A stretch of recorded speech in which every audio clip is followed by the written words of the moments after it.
record? I don't know. I'm gonna assume we're recording. Yeah, you are, Danielle, because I happen to be looking at the participants and you've got a little REC next to your name. Awesome. My screen is recording, so I think as long as I have it on speaker or the view, it should be fine. Yeah. Cool, cool. Oh, we lost Jamie. She's on mute. Yeah, you're on mute. Can you hear me now? There we go. Yes. Swear I unmuted it before, but we are learning here. So hi, everybody. Thank you so much for joining us with our chat with Lauren Sefchik. She is the author of the indie book, the ebook that we included in our September box, The Key of Arcandus. Here's the hardcover version. So The Key of Arcandus is the first in a new series called Carving Legacies, right? Yes.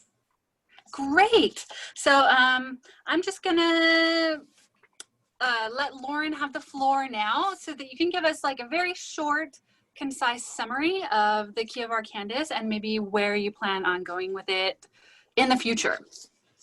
So Key of Arcandus first starts off with one of three main protagonists that'll be released throughout the course of the series.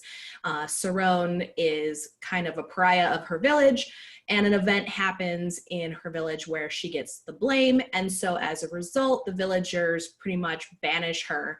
And so to clear her name, she decides to pair up with three mages who are also going after this individual, a warlock, who is trying to acquire sort of a world-ending artifact, so to speak. And so she wants to go so she can clear her name so she can return home. But then as the adventure unfolds, she comes to find out who she really is, and the possibility of going home is no longer really an option for her. As far as the series as a whole, as far as where it's going, the series pretty much, if I had to kind of like boil it down into a tagline, it's kind of like what happens to a mortal world when its deities are going through a regime change.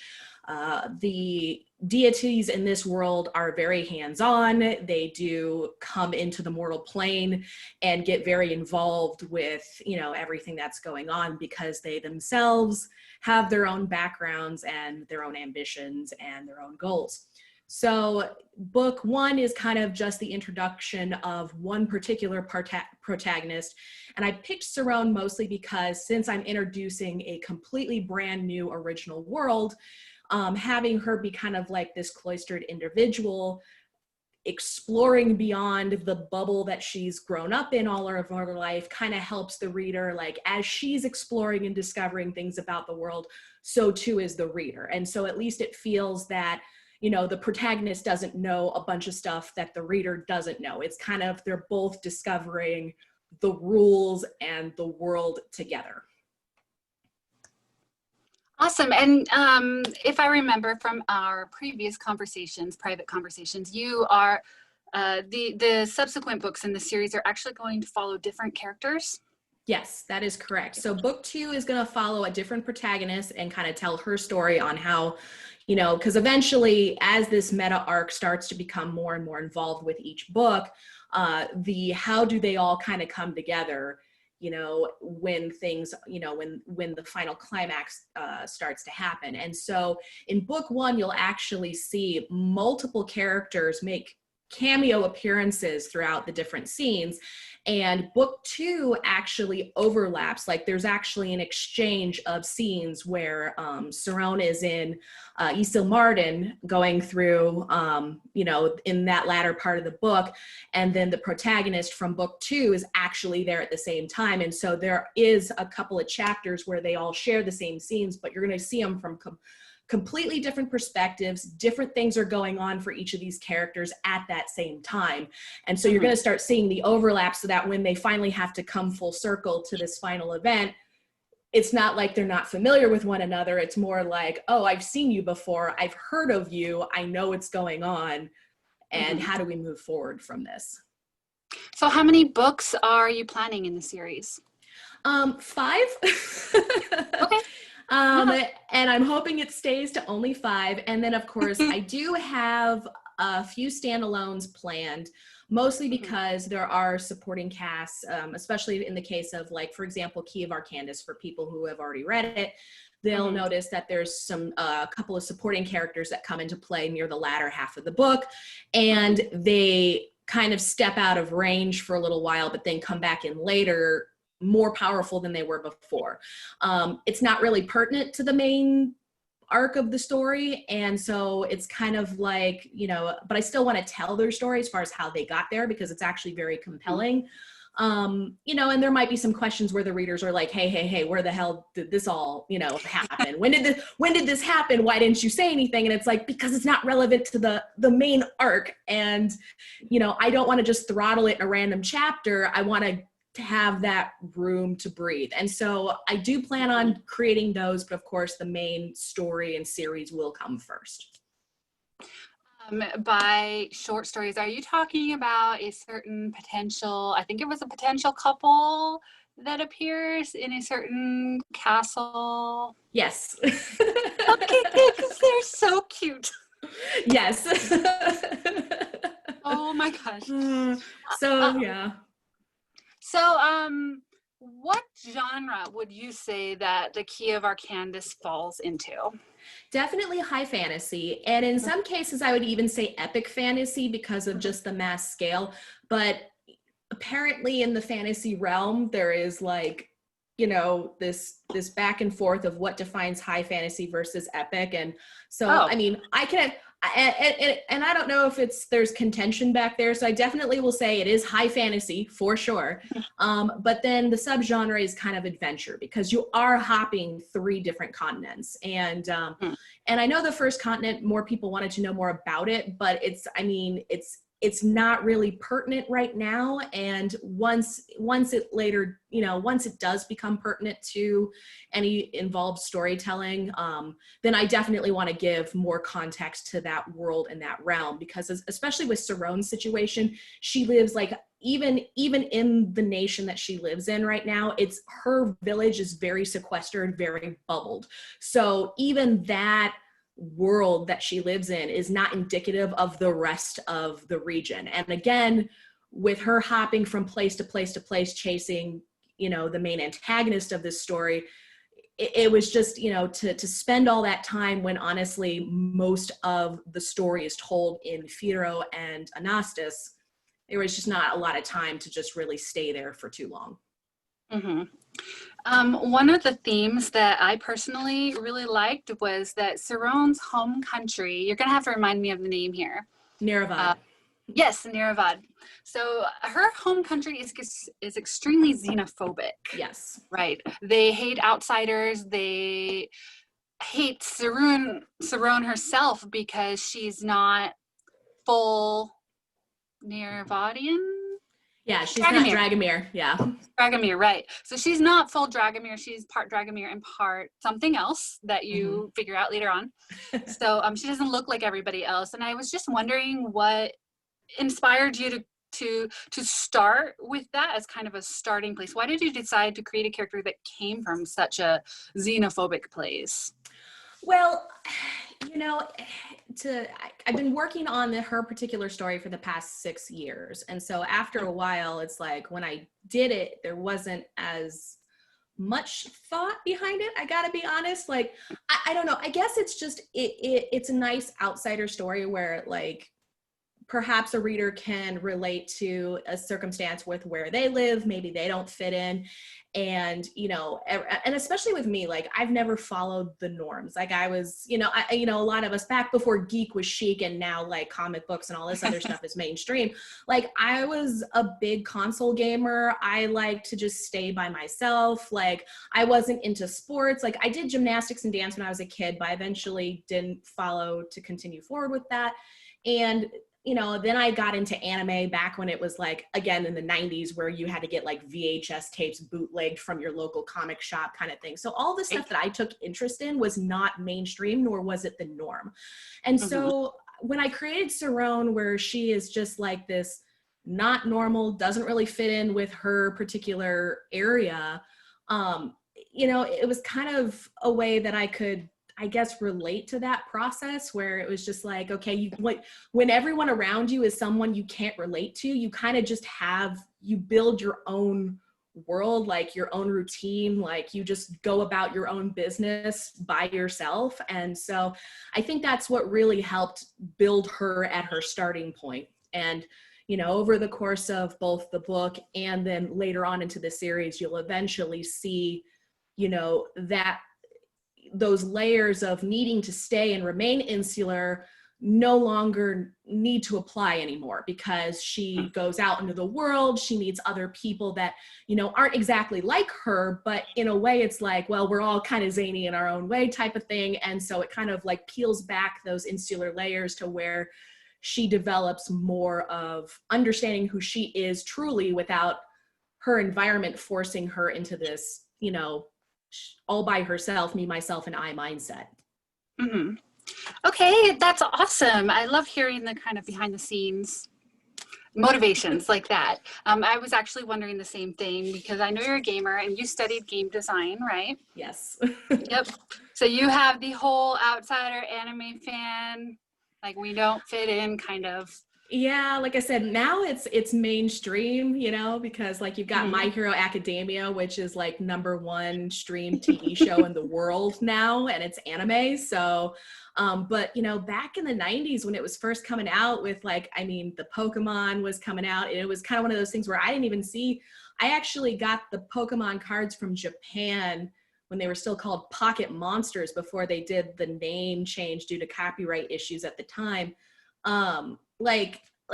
I was part of all, I'm definitely dating and aging myself, but yeah, I was just part of, I got into things that weren't normal. And I had no one else I could talk to about them other than my best friend, my one best friend at the time, Lisa, and her and I would hunker down together, and that was basically life. But, anyone outside of that just, didn't really, not until high school did I really meet friends that were into that kind of stuff. So.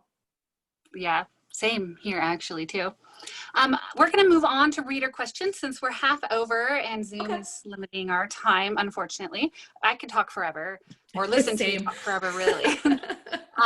Okay, so we have Ma Bookyard. Sorry if I'm pronouncing this wrong, from Instagram. They ask, what's the story behind the cover design? Okay, so yeah, the cover design was, I had a very strict sense of, I had a very explicit sense of rules, because since this was high fantasy and I'm dealing with, I'm creating races from scratch to some degree, I didn't want anything with any people on it. I wanted no character depictions whatsoever. I did not want to give I didn't want to put the reader in a box as far as visually on the cover. I wanted them to kind of, as they're reading through descriptions, I want them to come to their own conclusions on how a character looks, how a character feels for them, and, so on and so forth. So that was a very explicit rule. I don't want characters on covers at all. And then secondly, I wanted the cover to kind of replicate the look and feel, that eerie vibe that the Cinephine Bible, the artifact that they go after in the book, kind of gives off that creepy feel to it. And so I wanted it to be, I wanted to have that dark, foreboding look to it. And then of course, Cerrone, each of the main protagonists has a color metal combination theme, that I associate with them. So for Cerrone, she is black, purple with silver as her metal color associate. So I wanted to have those color themes in the book and on the book, because then when, you'll see book 2, it's going to have probably a little, I want the main design to stay the same because it's going to be part of the series, but then you can change, maybe the metal buckles are a little bit stylized differently. It'll be bronze rather than silver, it'll have more of the second character's main color combos. And so I wanted it to give it a visual aesthetic of, each one stands alone, but also comes together visually. Cool. That's going to be really nice looking when it's all said and done, you have them all go. I wanted to ask a little bit about, just briefly, what was your process in getting the cover design? Because you hired someone to design the cover for you, right? And Correct. You did a lot of research into different companies that do this for indie authors. Yeah, I actually had to change companies because the original selection, some stuff happened and I could no longer go forward with them. They're not around anymore. So this other group that I picked was called Damonza. And they did an amazing job. You know, you do have to, whenever you're hiring a third party, especially through the self-publishing process, you need to be explicit as to what you want from them. Like, you can't just be like, oh, I have this idea and stuff like that, because like, if you've got something in mind, you definitely have to be explicit in your description. And then what I did is I ended up giving, like, I looked up pictures of like old medieval Bibles, and you know, I had the the Evil Dead like Necronomicon from like that B-rated movie. Yeah. So I gave them pictures of that. I gave them pictures of like old Renaissance medieval like Bibles and texts that have those really handmade, you know, looks, you know, designs and stuff like that, and emblems on the front. And so I gave them tons of visual references to go off of too, you know. And then I did, you know, I explained to them, I was like, I want the title to have like a really nice calligraphy, you know, I want the words to be part of the visual aesthetic. So yeah, whenever you're doing stuff like that, you definitely want to be as explicit as possible. And this company managed to, because the working with them, managed to nail that cover on the first shot. So I was really, really happy. What was the company's name again? Damonza, Damonza. And I think they're in New Zealand. Nice. I'll get the link from you later and we can put it in the YouTube description when we upload this. Let's move on to the next question. Bottom of the bookshelf from Instagram wants to know, who inspires you as an author? Oh, not really who, what. Because, you know, that book has just that book alone takes from so many different things as far as inspiration, like different shows from anime. Like you've got your Utena, you've got your Sailor Moon, you've got a little bit of Seven Deadly Sins going on in there. And then as far as video games are concerned, like a lot of the JRPGs, like your Final Fantasy feel to it, like your World of Warcraft. As far as how I'm building the book series and how the books kind of overlap, it's very Dragon Age-esque for those who are familiar with that franchise. You know, I gotta say that I get a lot from movies, video games, tabletop gaming too has been a big influence as far as how I go about approaching storytelling too. And just like the whole, like how I build my magic worlds is very indicative of, you know, each magic system is its own, like each class has its own magic system, its own combination of hard and soft rules built into it. You'll see that the mages also have, you know, there's a cost to magic, and theirs can be deadly if they go overboard. So yeah, that was nice. That's the inspiration. Yeah.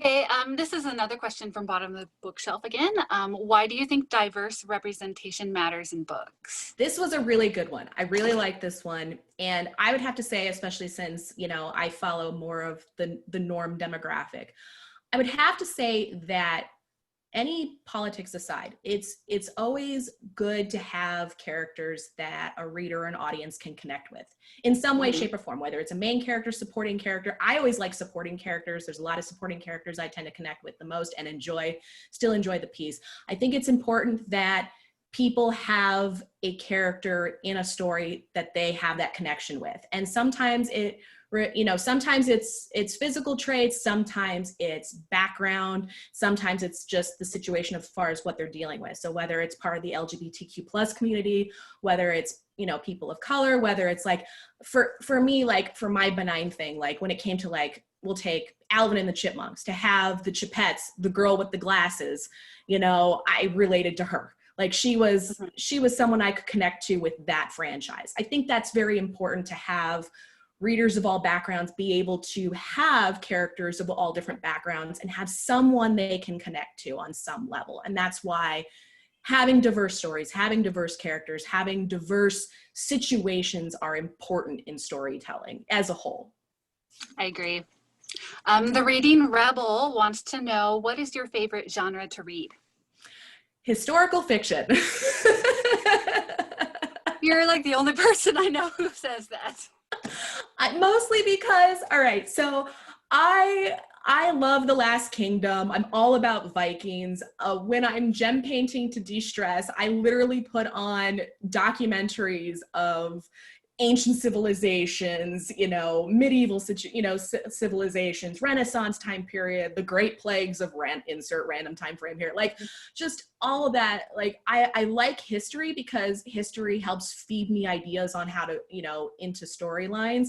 And so for whatever reason, I like reading historical fiction. I like my Robin Hood. I like my King Arthur stuff. I like, your Greek mythos and legends and stuff like that, because it's just more fodder to think about, like going, okay, I can take this from this area and I can pluck this from this area and then stuff it into my fantasy world. Whereas opposed to fantasy, it's kind of like, I mostly take fantasy concepts from, games and anime and stuff like that, but I like historical fiction because it actually happened, and yet it still feels like a whole different world because it's from a time frame that's basically totally foreign and alien to us at this point in this day and age. And I guess that's what I like about it. It's similar, but it's not. Mm-hmm. Okay, so I have like 3, 4, 5, 6 more questions from the Reading Rebel. So we're gonna shoot through these really fast. Okay, I'll try to be fast. Left, so yeah. Oh wait, there's more. 1, 2, 3, 4. No, 6. What was the first story you ever wrote about? I was in elementary school, and it's not of the, okay, now I know that there's a Christian TV version of this, but it's not the same thing, but it was called VeggieTales. I wrote it in 3rd grade with like 4 other people. It's about fruits and vegetables that came to life when the people were not in the kitchen. And it's similar to Jim Henson's A Christmas Story kind of thing, like that whole, or like Toy Story, I would have to say, I don't want to date myself into the 70s here. So that was my first story. Ta-da. Alive in the 70s, you can't lie. I know this for a fact. Did you always know you wanted to be a writer? Yes. Okay, who was your favorite character to write? Zicky.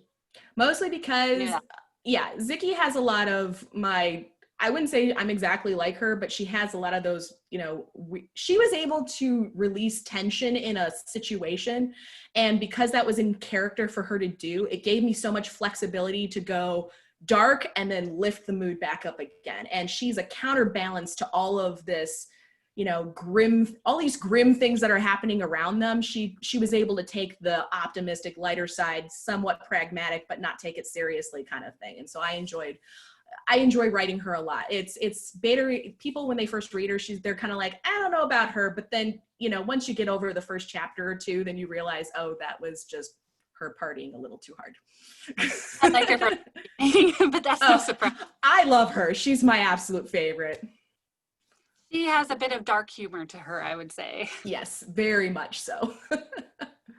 Okay, another question. What is one of your favorite books? Honestly, I don't have a favorite. I wish I could, I do have one, but I don't want to give Blizzard any more money by nodding to them than I have in the past. So, and then as I'm reading more books become, favorites for the time being, and then more stuff comes on top of it. So, I'd have to say I don't really have one. Okay. What author who would you love to co-write with?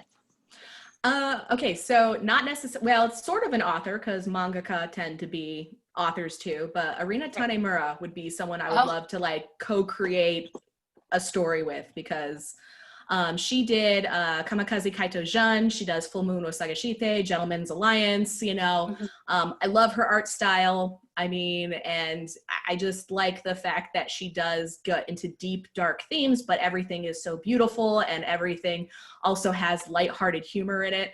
And it kind of, and sometimes she even has very morbid humor despite all of the, pretty fanciful stuff. So aesthetically, she's very pleasing, but story writing wise, she has the ability to flex between very lighthearted to very grim dark on a dime in any scene. So. Yeah, she does. What book are you most looking forward to in 2021? Just finishing basically like all of my fellow indie authors and their books that they've written in the past that I'm trying to like support and stuff like that.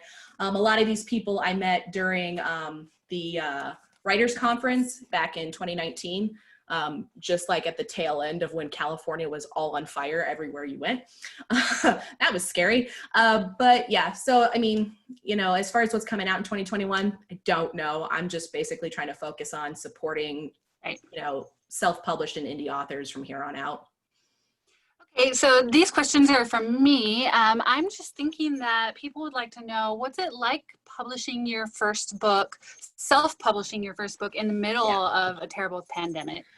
It has its ups and downs. I would have to say it gave people time to publish, you know, because everyone's quarantined, but at the same breath, everyone is publishing. So, you know, content has gone over and beyond, and I can see him going to the door. Content has really skyrocketed. So that does increase competition. You know, people have limited finances, especially with everything happening and, you know, unfortunately people losing their jobs. So, you know, it really, the competition of just trying to get your book out there among everyone else that's also published something has been a big challenge. But I would have to say when you're self-publishing, when you want to write a book and publish in general, research all of the expectations, whether you're traditional publishing, indie publishing, or self-publishing. There are completely different expectations. There are completely different financial burdens, completely different, you know, as far as like when you're self-publishing, it's you, yourself, and yourself. Like you are financing everything. You are researching everything from business to not just the writing process. And I like this was really helpful. Joanna Penn, she's a British author, but I highly recommend her because she covers a lot of the business elements of self-publishing and just kind of working for yourself. And obviously she doesn't know, for Americans, she doesn't know a lot of, she doesn't really know a lot of the US tax form part of everything, but as far as just general business sense of as an author and as a self-published author, what are the expectations and where is your money and your income streams actually coming from? Because believe it or not, you don't make a lot off of the books. In fact, right now with Key of Arcandus the way it is because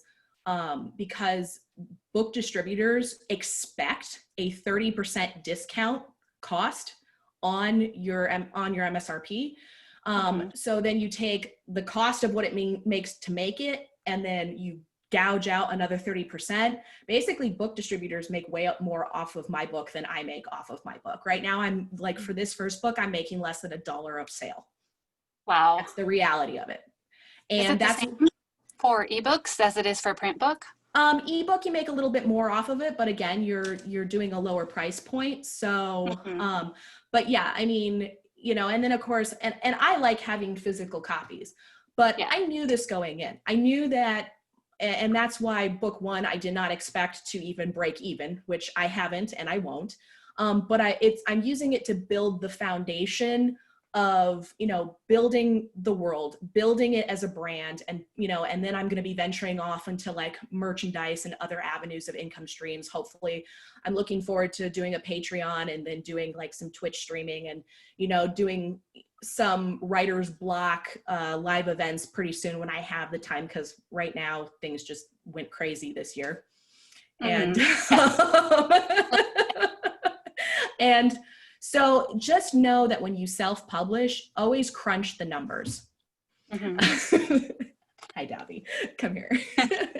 Yeah, so crunching the numbers is very important. Understanding what you're getting into, setting realistic expectations for timetables and things like that, as far as, you know, it may be a while before your books take off or you build a name for yourself. I mean, would we all love that J.K. Rowling / George R.R. Martin experience in life, or Stephen King or whatnot? Yeah, of course we would. But, you know, out of all the authors that are out there in this world, how many of those people, that percentage is very, very low. So there is a happy medium where you can, you know, build a stable lifestyle for yourself while you're doing what you love, but it's going to take time to get to that point. And you have to be aware of the cost, you know, maybe, you know, the cost versus the risk and reward, I should say, behind self-publishing versus traditional publishing and what you sacrifice on both sides of the fence. Right. Danielle, how much time do we have left? Depends on what time we exactly started, but it's 40 minutes maximum and it will stop with more than 2 people. Oh, okay, cool. So So I guess last of all, I forgot what I was going to ask. Sorry, I rambled on about that. No, it just blew my head. It's back. maybe. I was going to ask, so you have a full-time job, right? Correct, like a day yes. job, Yes. right? And you had a day job the entire time you were writing Key of Arcandus and working on the sequel and the short stories. So what is the last question I have is what is your writing process like in terms of balancing the two? Like when do you write? How much do you write? Are you hard on yourself like with keeping a schedule, or do you just kind of like flow with it? Or so the last 2 years when I finally got my butt in gear and got everything down and didn't, I found out that outlining it works. Yes, you do have to schedule it. I actually have, I use a planner here because I like to write everything down, but I do have a planner that goes by month, by week, and then, where you're setting your goals for both your month, your overall, your month, and your weekly stuff, and then it breaks down by day. So yeah, you kind of have to set time aside. I'm very blessed in the fact that I don't have children obligations, to work with. I know that for parents, it's even harder for them to like get time to even have for themselves to write. But yes, it's like I do work and I set boundaries at my work. I don't work a ton of overtime or anything like that. And then I transition into, okay, once I'm done working, I make dinner. And then once I'm done, I sit down, 2 hours go. And, you just writing is a discipline, I mean, I know that there's days when the muse comes and there's days when the muse doesn't come, but ultimately, if you're serious about writing, you have to learn to hone that discipline in. Otherwise, you'll be floating around trying to write that book for 10 plus years. I'm sorry, Winds of Winter fans. And, it's especially like for self-published and small, not known authors, like you have to find a way to discipline yourself to, get into that mode where, okay, now it's time to write. So I'm going to sit down and write. And I'm not saying I've perfected it. There's times where my brain goes, oh, look, YouTube. Down the rabbit hole for an hour. So, I'm still guilty of it. Not perfect, but yeah. it happened. You're human. Yep. So thank you so much, Lauren, for agreeing to do this chat.